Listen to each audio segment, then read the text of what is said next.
the first of our faction deep dives, we look at the Fellowship of the Ring, the original all-hero list, and go into detail with what's changed, the winners and the losers of the new edition, and all the small tweaks you may not have noticed.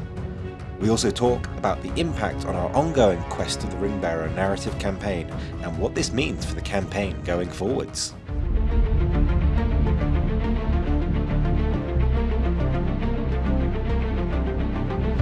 Hello and welcome to Striding Edge Games. We're your hosts, I'm Boris. And I'm Julian. And we're here, well, what are we here for, Jules? We're here to talk about changes to the profiles of the Fellowship of the Ring. In particular, because we do have an ongoing Quest of the Ringbearer campaign that we've been filming, and we're going to we started in the first edition. We're going to be switching over to the second edition, and we thought it'd be fun to just kind of take a look at how profiles have changed and what that might mean for the old army book. Well, sorry, old campaign book. Yes, the old, so we're playing with a first edition MESBG. It's technically the first edition of MESBG. Supplement with second edition profiles. Yes. Which overall seems to work quite seamlessly, but there will be a few tweaks needed, which we're going to discuss. And most importantly, why Bill the Pony is just MVP of all the game ever. Yeah, possibly the greatest glow up of the entire second edition is Bill, you know. Or Legolas. Well, yeah, I mean, Legolas probably is maybe one of the best, but Bill, he's still good. Yeah.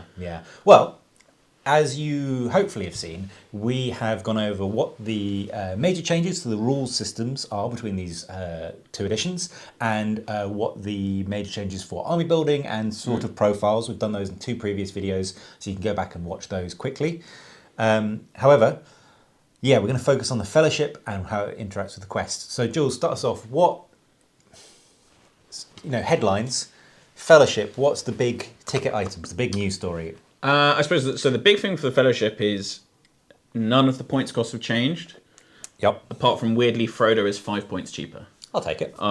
Which is fine. I think that's just so you can get them all in. We have also played a game with the Fellowship. Yes. Not sure whether that will be out before this or after this. Yeah, good point. But Frodo is slightly cheaper. I think it allows you to give Boromir the shield in 600 points. I see. Yeah, that would make sense. Or 500 points. So Frodo is 5 points cheaper. That's the only points change to the core Fellowship grouping. Yeah. He hasn't changed at all, I don't think. I did make some quick notes. Yeah. Yeah, that's it. He's 5 points cheaper. To be honest, I'm not sure he needs to be. Well, I guess the ring has changed, how it works. The ring's not as good. The ring's not as good. But I mean, what the ring did in the first edition was definitely worth more than 5 points. Yeah, it was really good. So slight discount, sure. He's still not bad. Once he gets all the upgrades, maybe in match play you wouldn't necessarily want to fork out for like Sting, because he's not really a combatant, but he's not bad. Is he 2 wounds, 3 fate? Yeah. And heroic defense. And he can actually be at D6 with the Mithril Coat. He can actually be quite tough to chew through, especially if he's your objective in narrative play. If he's your objective, as you might have seen, if you got a little one attack ring race trying to kill Frodo, he's really quite tough to bring down. Maybe it's a different story in match play, but. I suppose the thing is there's the cost of 2 points of might in like any army. Yeah. But yeah, I suppose in the Fellowship, you've got lots of might. That's not necessarily your problem. But he's quite useful, I think, actually, outside of the context we're talking about. But in the ranges of Aphelion, you get 2 points of might for Frodo. And VPs. And VPs with the new one. Yep. But yeah, so I mean, he's almost identical now. The rest of the hobbits? Yeah, so Sam is a lot better. He was fine before. Strength and strike on Sam was always a useful combo of heroics. Although strength was variable, so he could go to strength 3. And you were like, It's a lot better now because he'll double. Well, he only doubles strength 4, I know, whereas before he could go to 5, but it was a risk. So it's reliable strength 4, but strike is great because he's fight 3. Strike is amazing. He can threaten up to fight 6. Which yeah, is he can good. play with some of the big boys, and crucially, he's actually gained an attack for the same points cost, which is a big improvement. Really, big improvement, especially with free heroic to get near Frodo.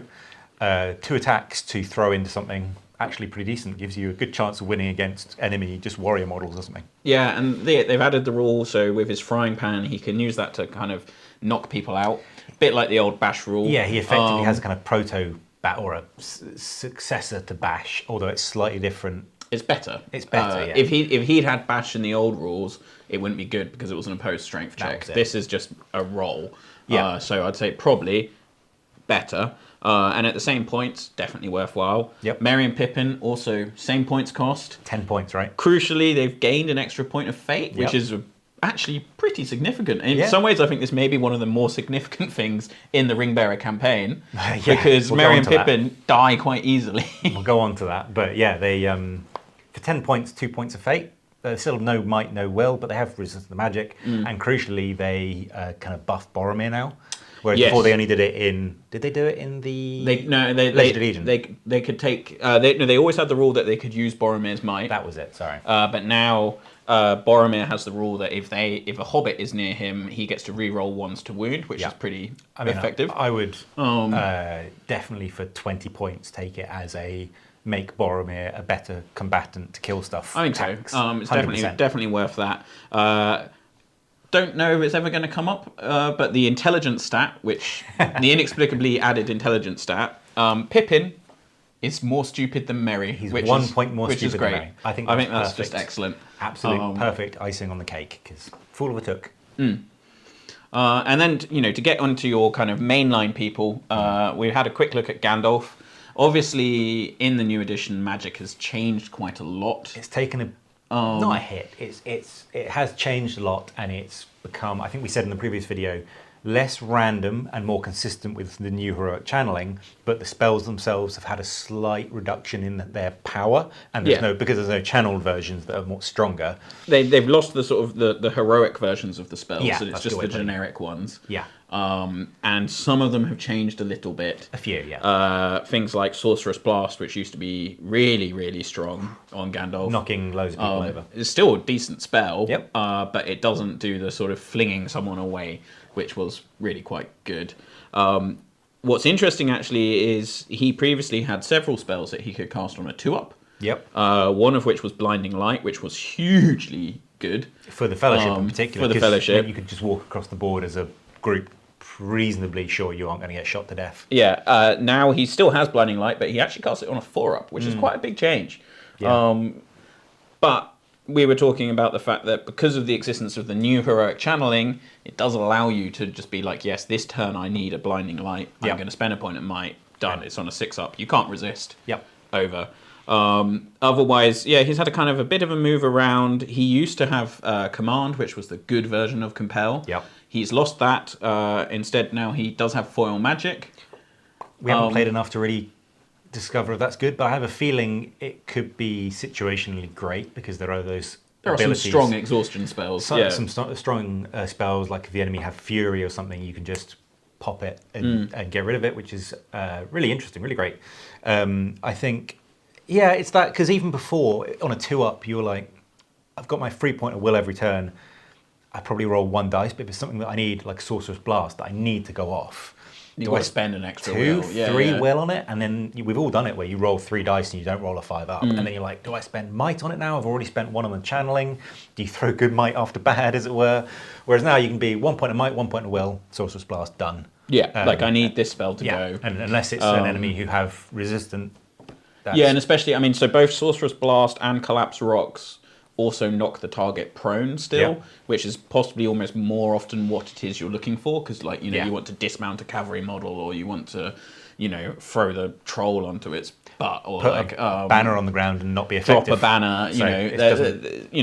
Definitely there is the potential for you to just be like, yes, I'm going to cast this. And I think also if you're doing heroic channeling, you're probably not going to target, a lot of the time, you're not going to target a model that's capable of resisting it. Maybe. It could come up, but maybe you just want to be like, get rid of that single thing that was really upsetting. The other thing on Gandalf now is quite a big change for him. Like Sam, he's gained an attack, so he's now 2 attacks. He was really variable in first edition, I think. Not many people took Gandalf the Grey because even on horse he had 2 attacks on the charge, but that 1 base profile just meant how many times we had really good character or an elf with a really high fight, and you roll that 1 on the dual roll with no banner, and you're like, I just lost to a 5-point goblin. Great. Yeah. So that second dice, third on the charge, on the horse rather, gives you such a big utility, and he's still got Glamdring, which is Still got Glamdring. hand and a half elven and +1 strength, so he's plus Nice sword. he's strength 5 base, Strength 5 base, yeah, because he's a plus potential hand and a half. Well, sorry, he's strength 4 base, plus 5 with the 5 with Glamdring. Glamdring, Hand and a half. plus potential to 2 hand, winning draws on a 3 up rather than a 4 up. Yeah. With the elven med weapon, so he can. I mean, think he still needs to help. I mean, in terms of kind of like the Ringbearer scenarios, when he's fighting against, say, Moria goblins, who at best are defense 5, yeah, he's wounding them on 4s, 3s if he's two-handing. 3s with 2-handing, which none of the other Fellowship members will be doing. not unless Aragorn or Gimli or someone heroic strengths. Yeah, I mean, that's actually going to be pretty good. Yep. And he's fight 5, so, no one's going to kind of challenge him in those scenarios. Yep. And in a lot of things, he's actually, his spells aren't as good, but I'd say combat-wise, he's now kind of a competitor. He's not, a combat character. No. But Gandalf was always this sort of weird thing of that he was slightly good at combat. And cast magic. Yeah, you get Glamdring, so it's like, oh, he's meant to be in combat, but he really isn't, because that 1 attack base on foot, something like more Balin's Tomb scenario, he gets charged by 1 goblin. You're like, it's 50-50 whether or not I lose this now, or, it's a dice off. Whereas now, you hopefully reasonably confident you could roll high-ish, or at least higher than a 4 or 5. And he can be in there. He can be heroic striking. Yeah. If he's at risk, he can heroic defense. I think he's a great contender to pair with Merry or Pippin to give that 3rd dice to win the dual roll. So he's just probably Pippin, because that's thematic, and he's just with or maybe Merry, because Pippin's the death of him, quite literally. But pair him with the extra Hobbit, and then just get that 3rd dice roll. Hopefully the pairings off go right. Yeah, I think he's soft glow up. Not many, or he's same points. Not many. He's the exact same points. I mean, the spell changes are kind of different, and that affects everyone. That's quite hard to kind of like put a value on, I suppose. Sure. But I think +1 attack is pretty strong, and getting heroic defense, which is definitely in certain situations one of the best heroics. Yeah, you're in trouble if you're trapped and surrounded by goblins or something. You're fighting Sauron. You're going to take. You're going to take 14 strikes because you've been hit by cavalry on the prone and trapped or something. Heroic defense can really save the day. And then, I mean, to move on, so the big boys. I mean, I think actually the thing that's in the Fellowship, I think that's changed the most is Aragorn. Yes. His stat line is the same. He still has Mighty Hero, which is a great roll. Fight 7. Yes, sorry. The majority of his stat line is the same, but he is now fight 7. Yeah. Which is part of the sort of overall fight changes. Yeah. But going from 6 to 7 is pretty needed. good. There are very few models with higher than fight 7 now. Yeah, or even 7 and higher is pretty rare. 6 has become a bit more common. I'm sure there's someone who's done a fight value breakdown across all the profiles. That'd be really interesting to see. If anyone knows, post it below. So he's the exact same points, but he's now fight 7, which is a big deal. Yep. Because with heroic strike, he can hypothetically go to 10. Yep. Which means there's certain models that just cannot challenge him at that level. Yep.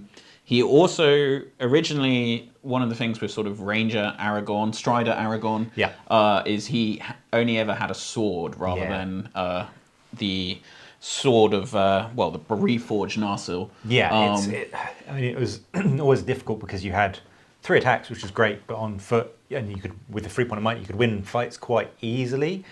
But quite often, even against defense 5 models, you were winning on 5s. And again, how many times we rolled 3d6 and you roll a 4 high, and then you have his free heroic combat, something you desperately need to go and save Frodo, and he just fails to win, and you have to burn loads of might. So hand and a half just gives you that. With 3 dice, you're sort of more likely to roll that 6 on the 2-hander. And also, I mean, if you haven't spent his might, your hero, if you roll a 5, you can go to a 6. Go to a 6, and then you get the. Although if you roll a 5, it will be a 4. True. But so if you roll the 6, you're good because it just won't change. Yep. And then if you really need, you've got that fight to fall back on. I think it's a nice change. And the other big thing, which came up in the game that we played, is previously Aragorn had his free will, 3 will, and that was it. Now, not only does he have resistant to magic, which is huge. Really, really good. It's a really big buff. He also has the Ring of Barra here, which is basically similar to Bofa. He can just cancel a spell. Yeah, on a 6-up.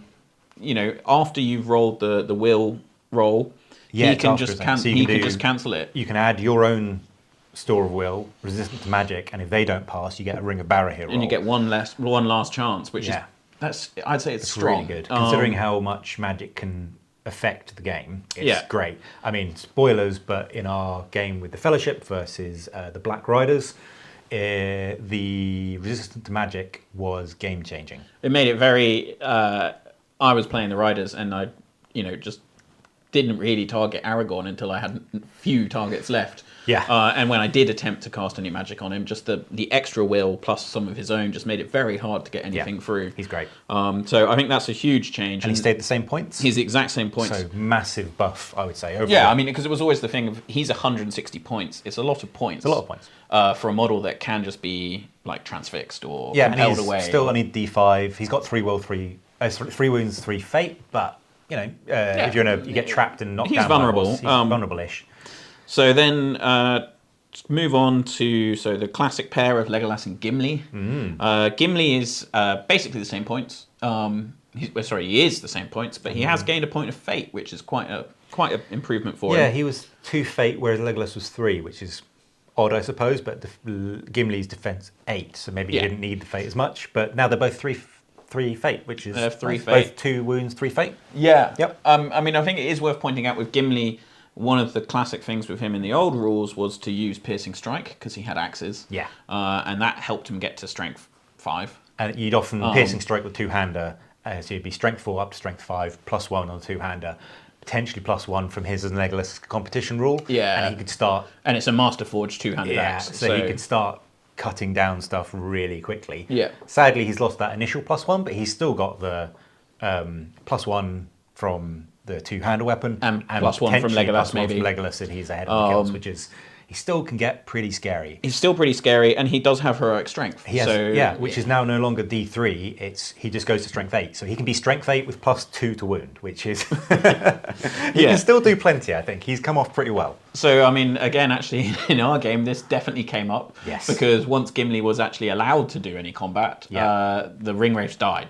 Very, very quickly. Yeah. So, I mean, that's pretty good. And in terms of getting the bonus from Legolas, we feel it's quite a bit more likely now because Legolas has had a major improvement. Yeah, I think Legolas is pretty nuts. He hasn't changed his stats other than he has a 2-up shoot value now, which is pretty bonkers. Again, for the same points. Yeah, the exact same points. All these upgrades for nothing.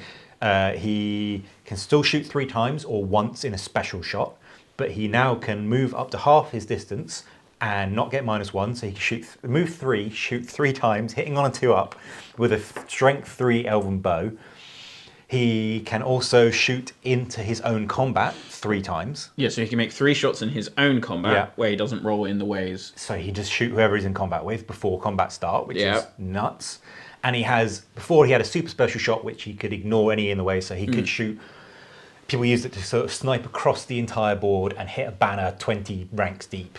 That's now gone, which I guess is probably maybe a good thing, as it was kind of a little bit iffy. It was very, very good. It was also, I think it was one of those rules where it was like a bit unfun for your opponent. Yeah, because nothing could ever hide. He's going to just keep like doing his single shot to try and kill this banner. Yeah, or like the commander on a Mumak or something. Or the Goblin Scribe or something. But yeah, whereas now his special one shot is he can shoot out of combat into a friendly combat. Well, yeah, he can shoot into a friendly combat, because he can shoot in combat. Yeah, that's fine. Or he can shoot out. He can be in combat and shoot into someone else's combat, or he can be out of combat and shoot into someone else's combat, which again, in the most recent game, which hopefully should be out, again was used to excellent effect. But it's really nasty. So even if you tag everything up, you charge some people, you have a really nasty surround or a really nasty charge on an enemy general or a leader or whatever, Legolas can be like, sorry, I'm going to hit you no matter what. Well, I'm going to hit you on a 2-up. You'd hope that you hit. He's just difficult to lock down. And I mean, you can see a lot of, say he gets charged by sort of 2 models, but you're like, I want to do a heroic combat, you can just do then 3 shots to try and kill one of those models. Yep. Then you've got your heroic combat, which you're probably going to win. You can kill the second model, and then he can go. And if that wasn't enough, the Legolas Gimli competition rule has changed, so it works exactly the same for Gimli, +1 to wound if Legolas is ahead. But for Legolas, it used to give him +1 to shoot, so it made his 3-up down to a 2-up. Which was good. But Gimli had to get ahead in kills, which often in games Legolas would be ahead first because he was shooting and killing and then stuff. Gimli would start then killing. The combats. And then by that point, Legolas was probably stuck in combat. Yeah, and he couldn't shoot out. Whereas he already hits on a 2-up now, so now it's +1 to wound on his shooting attacks, which again is bonkers. So he can shoot 3 times into his own combat, hitting on a 2 with +1 to wound if Gimli's ahead. And he still has an elven bow, so and he still has an elven bow. Certain matchups, he's going to be wounding on 4s with a bow. Bonkers, and it's not specific to Legolas, but he has sharpshooter, which again, spoilers, but came up in our game.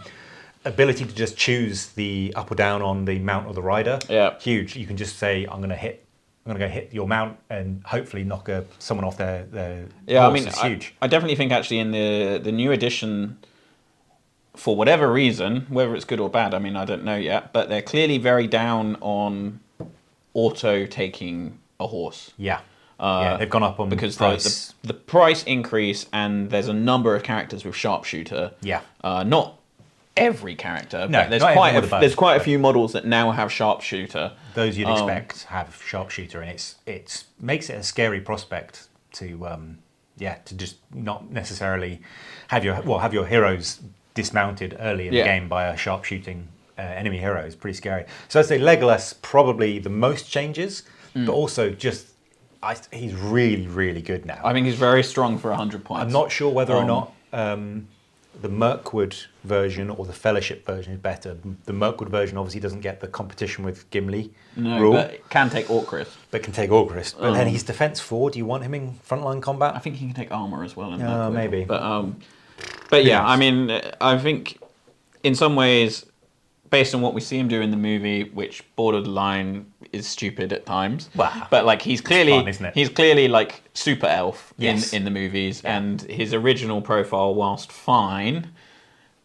weighed heavily on the fact that he can fire 3 shots, and you're like, okay, that's cool. He was the only model that can fire 3 shots. And often you would play a game with him up on a piece of terrain, firing continuously, and shooting, we all know, is really variable. Yeah, it can be amazing and it can be terrible. You hit 3 times and fail to wound 4 turns in a row and go, Legolas has done nothing all game. That's really but now if he's in that general melee, he can still actually be doing some nasty shooting. Yeah. He can, get himself out of a tricky situation. Yeah. All sorts of things. He's going to be a big difference, I think. I think so.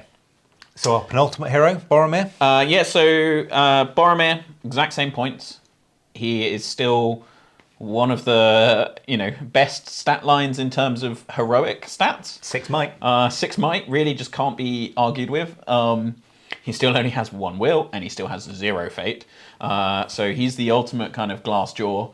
Yeah. He is very, very strong. The only extra that he's got now is he's got the Protect the Little Ones special rule. That just allows him to reroll 1 to wound if he's near a hobbit, as we already said.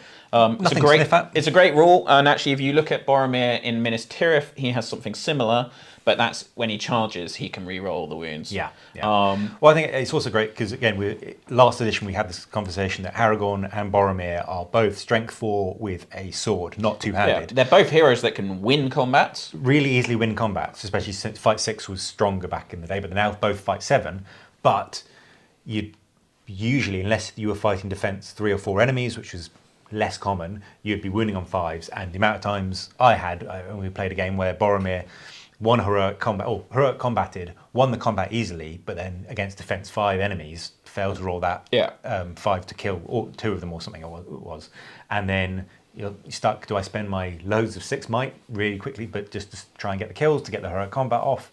Whereas now, at least he's got a bit of a reroll to wound. And again, I would pair 100% 1 Hobbit with Gandalf to give him that extra dice in the combat, and 1 with Boromir just to hide behind him and give him the reroll and the wounds. Yeah, I mean, I suppose you could pair, like, you know, I can see a combination of like Sam and Gandalf to do the sort of heroics. Yep. Or Boromir and Sam. Boromir and Sam, I'd say, because you it's can a strong combo. use the free heroic from Sam, throw Frodo into combat so with Boromir the ring. can strike and Yeah. Sam, or can strength even. Yeah. And yeah, so that's quite a strong combination of just getting that reroll, getting that Yep. bonus. Yep. And yeah, the other thing which you did briefly mention is that he has also gone to fight 7. Yeah.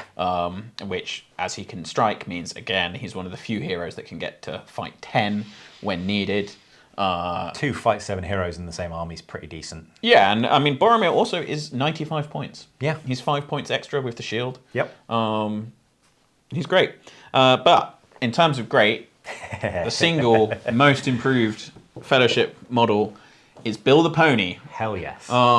He has gone from, I mean, his fight value has doubled. It's huge. You know, he's gone from fight 1 to fight 2. It's all that training. He's been doing montage training. Yeah, that's twice as much fight. It's very, very good. He's got a lot of fighting in that pony. He's got a lot of fight. He's also got Braver, Yeah. which is useful because he has gained the Fearful rule, which means he's got to courage check before he charges anything. That makes sense. You don't want him charging stuff. I don't know, if you're fearful when you charge a terror-causing model, do you have to take 2 checks? I don't think so. I think once you've taken 1, you're done for that turn, I think. Yeah. But probably wrong. But anyway, he also has +1 Fate, which is great. This is... Well, he makes it all the way from the doors of Moria back to River. Yeah, I mean... Through Warg-infested country on his own. By the way, this is a 25-point model. Yeah. You know, he's quite cheap. Yeah. Previously, he was slightly memey because the hobbits could use him as a banner, which was fun, but not necessarily amazing. It was useful when you threw a hobbit in to give you that extra dice. At least one of the dice had a banner, but... Yeah. But now he's a banner for all of the Fellowship. Hell yeah. Which is, again, that's great. Yep. Awesome. I mean, because in the Breaking of the Fellowship, you can now take elves with a banner, so you get the banner there. The full Fellowship list, no banners, other than Bill. It doesn't count as a banner for match play. You don't get the victory points. They get the victory point, but giving any of the 4 big hitters, or even Gandalf, that reroll, absolutely great. And he's on a 40 mil base, so that 3 inches banner goes a little bit further. Stretches pretty far. And then he still has his second breakfast rule, which allows you to return a might, will, or fate. I believe so, yeah. Which I think it's only on a 5-up, but still, I would take that any day. It's a kind of free rule. I mean, he's 25 points on a normal army list. For a warrior, you pay 25 points for a banner. Yeah. So if you think of the banner effect, you've paid for that. The stat regen is just icing on the cake. And he's 2 wounds, 2 fate now. But yeah, so I mean, the Fellowship now, the nice thing is you can take them at 800 points. Yep. Full Fellowship. Full Fellowship. I think Frodo can have all of his upgrades. Yeah. The Mithril Coat, the Sting, which Boromir gets. Boromir can take a shield. And Aragorn can take his bow. Aragorn can take his bow. Gandalf can't take the cart in the Fellowship list, sadly. Yeah, I mean, in the actual Fellowship army, the only person that can take a horse is Boromir. Yeah. For some reason. But to take that horse, you have to sacrifice Bill, which is just... Or Merry and Pippin. Or Merry and Pippin. That might be a good exchange. Rerolls to wound versus having him out. Yeah, I can see the advantage for both. So yeah, I mean, as a sort of general roundup for the Fellowship, I mean, I think it's probably worth saying that the only points change is Frodo, who got cheaper. Yeah. And everyone else is, broadly, big improvements. I mean, you've got some extra fates in there.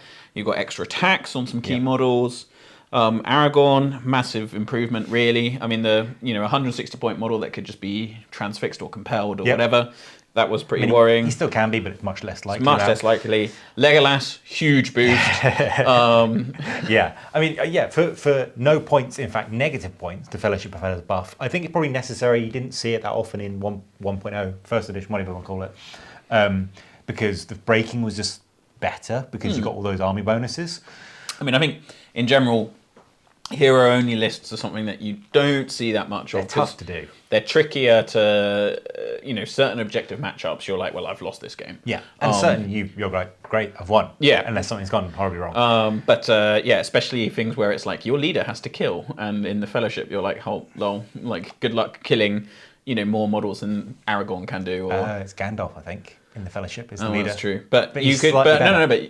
But you don't necessarily have to take true. him. No, very good point. Very good point. But you are locked in certain points. We did think about it earlier, but the full Fellowship list, as it were, with Bill and some but not all the upgrades is 800 on the nose, which is great. No, well, because of the changes to the army list makeup, you can't take Elven cloaks. Yep. Most models can't take horses, or at least they can't take it in the Fellowship list. Yes. So in the Fellowship list, I think all the upgrades, including the Sting, Mithril Cloak, Bow on Aragorn, and the Shield on Boromir and Bill, takes you to 800 points exactly. Yeah.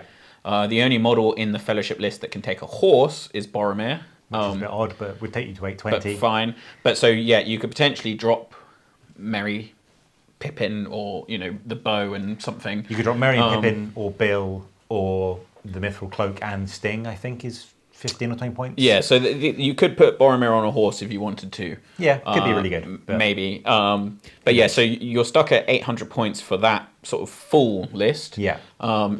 You could actually go lower. Oh, easily. I mean, you could just leave some people out. And so previously you played the breaking in a couple of events because they're 8 models and were exactly 600 on the nose. So you can take them to a 600-point event and just play them as an army, which is really great. This one seems to be 800-point army list with all 10 Fellowship, including Bill, which is, that's really pretty cool. They have a lot of really interesting kind of synergies, whereas before the breaking had a little bit because it had the extra Legendary Legion rules, whereas now I think the base Fellowship lists have a lot of different kind of overlaps, as it were.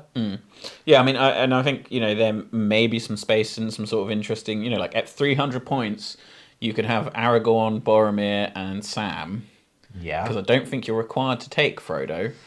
So yeah, I mean, there is some sort of strange flexibility. I mean, at extremely low points, you could you could take Boromir, Aragorn, and Frodo, or you could maybe take Sam. The 4 hobbits. You could you could take the four hobbits and Bill, and you've got the one ring on your side. I think the 4 hobbits, they're over 100 points though. It'd be 105. Wow. But so I mean, there's some different things. I mean, dropping Gandalf obviously frees up a lot of points because he's 170, but you lose also utility. He's also a hero of legend in this list, so he gets the free stand fast. Free stand fast, which is pretty good, although it doesn't affect heroes. Normally. I mean, it would only come into effect if Frodo was dead because they are unbreakable whilst Frodo's around. Which is probably a great thing. But I mean, generally, pretty big, quite significant buffs for negative points, which is just usually unheard of. Like, it's actually 5 points cheaper because of Frodo, and the list in general has just got better.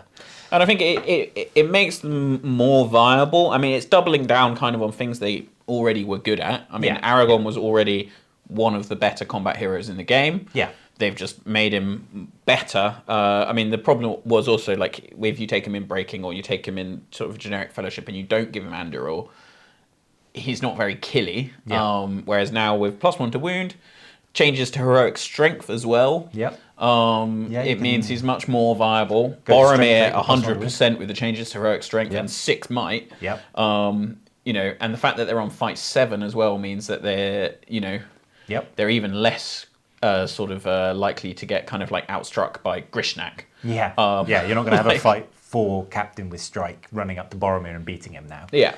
But yeah, overall, really interesting changes, really good changes. One thing it does throw a spanner into the works for, however, is our Quest of the Ringbearer campaign, which I'm sure all of you are fan favourite, firm watching all of the episodes. I'm not sure how many are out when this video comes out, but hopefully more than one.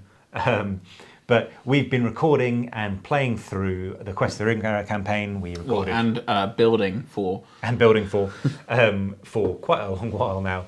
We've did a little campaign overview, but we've been playing through the missions and recorded a few.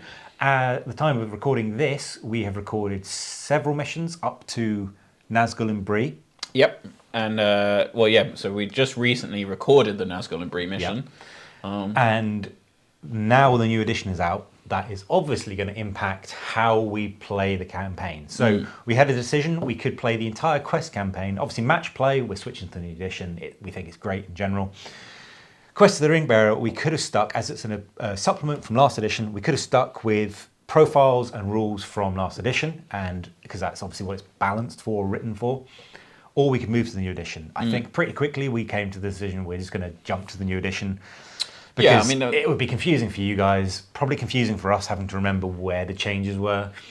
And ultimately, I think it's probably not going to change too much. I think most of the scenarios are balanced. I mean, and where things have changed a lot, you know, so like in the Weathertop mission, Aragorn is just going to be better at fighting ring wraiths. Yeah. Yeah. But that's kind of fine. I mean, he already is like the only way that you can win that mission, really. Yeah, really. I mean, so it doesn't change it too much. The early few missions with hobbits escaping ring wraiths, the hobbits are now better, really. They're, Frodo's about the same, but Sam's got the second attack and the bash special rule, and Merry and Pippin have a second point of fate, which is actually in those sort of low model count, dicey death missions, that would be really huge. We've already recorded them. We did discuss we could go back and re-record, set it all up and re-record it all. But to be honest, spoilers, I mean, we've got debris, so at least some of them survived debris. But to be honest, each mission impacts the next, and going back would probably quite drastically change it. We like where we are at the moment, mission-wise. Yeah. And practically speaking, it would delay you guys getting edited games to watch by months, if not a year.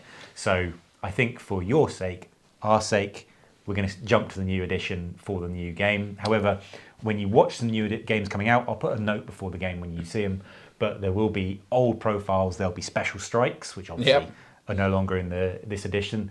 There'll be Sam with one attack, and there'll be Merry and Pippin with one fate.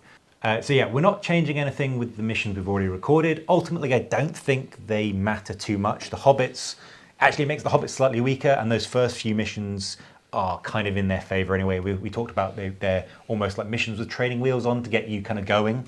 Yeah, so I mean, I think it's fine. They're kind of set up against the ring wraiths. Yeah, it gave the ring wraiths a bit more of a chance to do some damage, and you'll have to wait and see if they do. However, looking forwards in the campaign, we might well tweak some things once. We've sort of discussed about one of the key things. Possibly like the first really big set piece is the battle in Balin's tomb. Yeah, it's the first, in the film certainly, it's the first big combat scene. Yeah, and I mean the changes, Sam having an extra attack and Gandalf having an extra attack will be quite beneficial. Yep. Legolas shooting in combat, majorly beneficial. Yep. But one of the big things is in that mission, normally you have the cave troll that turns up. It has fight 6 in the old edition and in the current edition. And the new edition, which meant that sort of Boromir, Legolas, Gimli, Aragorn would have to heroic strike if they wanted to kind of win the fight. They wanted to guarantee the fight. Or at least make it more likely. If they wanted to guarantee their win, they'd have to heroic strike. Whereas now, Aragorn and Boromir are both fight 7, so it's going to make a big difference. So we'll probably adapt that. Maybe we'll make the cave troll have fight 7. Yeah, it's a cave troll chieftain or something. Yeah, and then the other thing also is actually the old cave troll had Burly and a two-handed weapon. Yeah. Now it's just got the two-handed weapon. Yes. We'll see how that goes. Maybe it could have Burly back. Maybe we'll tweak a couple of the profiles, but I think we'll do it as a case-by-case basis. We'll probably read ahead and maybe play test off camera, but we'll bring it up in the intro to each mission when we play it, but things like the cave troll will change. Maybe, I don't know, if there's warrior profiles that have not been, had a slight nerf, and the Fellowship or whoever were likely to win and were much stronger, maybe we'll add in a few more warriors, but I think we'll try and be quite light touch with it. But generally, try and make it so it's always a challenge, unless the scenario is meant to be very one-sided. But usually they're tough. Yeah, a lot of the scenarios are sort of endurance scenarios, aren't they? So yeah, we'll just kind of have to see.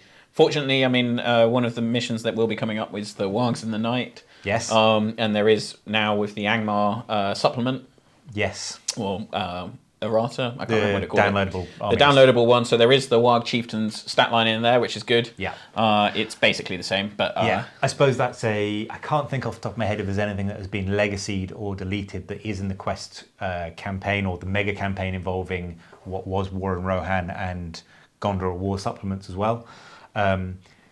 if there has been anything that doesn't have a new profile in the new edition, we will just adapt the profile from the old profiles. I mean, I think by the time we get there, the legacies document is likely to be out. I think so. For most things. There isn't anything, certainly in the next sort of 5 to 10 missions that I can think of that's going to be a problem. I think it's going to be fine for a while. And I suppose finally is we are using the Quest of the Ringbearer missions and supplement, which obviously was out last edition. It's last edition now.